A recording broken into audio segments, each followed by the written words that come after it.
How to lose 15 pounds in 15 days eating this cucumber diet. Due to its low calorie and high water content, cucumber is an ideal diet for people who are looking for weight loss. The high water content and dietary fiber in cucumbers are very effective in ridding the body of toxins from the digestive system, aiding digestion. Daily consumption of cucumbers can be regarded as a remedy for chronic constipation.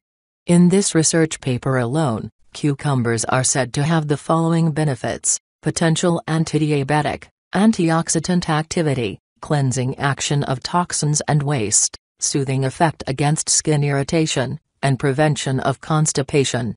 And here are 10 health benefits of cucumbers in more details. Fight inflammation in the body and reduce the risk of cancer. Cucumber diet plan.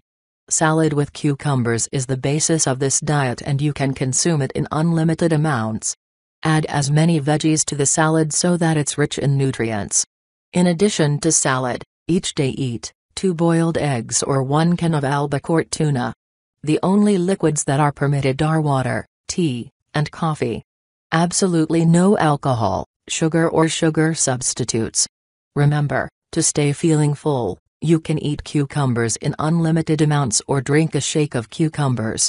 Limit your physical activity as to not attempt any intense workout sessions during this time. However, some activity is good. Try relaxing long walks each day,